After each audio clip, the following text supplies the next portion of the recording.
একসময় একটা British cycling team ছিল, যাদের কোনো সাফল্য ছিল না, কোনো অর্জন ছিল না, তারা ছিল প্রায় ব্যর্থ। এবং এর জন্য তাদেরকে কোনো কোচ কোচিংও করাতে চাইতো না। এবং শেষ পর্যন্ত তাদের জন্য একজন কোচ নিয়োগ দেওয়া হয়, যার নাম ছিল ব্রেসফোর্ড। তিনি দায়িত্ব নেওয়ার পর থেকে তিনি শুধুমাত্র একটি পরিবর্তন করেন, সেটি হচ্ছে প্রতিদিন তাদেরকে 1% করে উন্নতি। তিনি তাদের ছোট ছোট বিষয়গুলো ছিল সেগুলোর পরিবর্তন করতে শুরু করেন। তিনি প্রথম দিকে তাদের সাইকেলের ডিজাইন, তাদের খাবার দাবার, তাদের ঘুম, ইভেন তাদের যে রুটিনটা ছিল সেটা পর্যন্ত পরিবর্তন করে দেন অল্প অল্প করে। তাদের ট্রেনিং সেশনটাও পরিবর্তন করে দেন। এবং এর ফলাফল কি হয়? ফলাফলস্বরূপ তারা মাত্র কয়েক বছরের মধ্যেই অনেকগুলো অলিম্পিক গোল্ড মেডেল জিতে এবং তারা বিশ্বের একটা সেরা টিমে পরিণত হয়। এখন তুমি হয়তো ভাবতে পারো, আমরা যদি প্রতিদিন নিজেদের 1% করে উন্নতি করতে থাকি তাহলে কি এমন পরিবর্তন হবে? এটাই ঠিক। অ্যাটমিক হ্যাবিটস বইয়ের একটা চিত্রে দেখা যায়, যদি আমরা নিজেদের প্রতিদিন 1% করে উন্নতি করতে থাকি তাহলে সেটা বছর শেষে আমাদেরকে 37 গুণ বড় ফল দিতে পারে। এবং যদি আমরা নিজেদের প্রতিদিন 1% করে ক্ষতি করতে থাকি বা খারাপ করতে থাকি তাহলে সেটা আমাদেরকে বছর শেষে একবারে সুন্দর কাছাকাছি নিয়ে আসবে।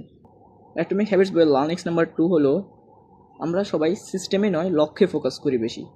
এখন আমাদের লক্ষ্যটা হয় কি, আমরা সবাই পরীক্ষায় ভালো ফলাফল করব, ভালো স্বাস্থ্য বানাবো, এগুলো হচ্ছে আমাদের লক্ষ্য। কিন্তু এগুলো করার জন্য যে আমাদের সিস্টেম বানাতে হবে, আমরা যে সিস্টেমে ওখানে পৌঁছাবো সেটা আমরা আর বানাই না।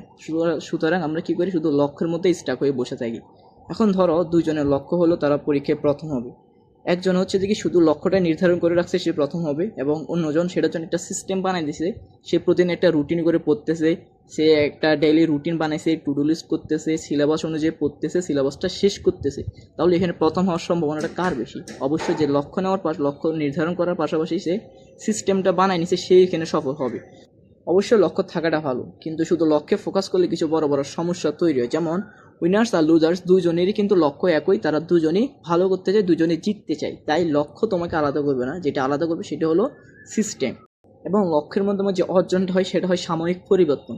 ধরো তুমি টার্গেট নিলে একটা পরীক্ষায় ভালো রেজাল্ট করবা এবং অনেক কষ্ট করে পড়লা, পরীক্ষায় ভালো রেজাল্ট করলাও, কিন্তু তুমি শুধু পড়লা, কোনো সিস্টেম তৈরি করলা না। তাহলে তুমি যখন তোমার লক্ষ্যটাতে পৌঁছেই যাবা তখন সেখানের মধ্যে গিয়ে তুমি স্টাক হয়ে যাবে। এরপরে তোমার পদক্ষেপ কী নেওয়া উচিত, কী করবা সেটা ঠিক করতে পারবা না।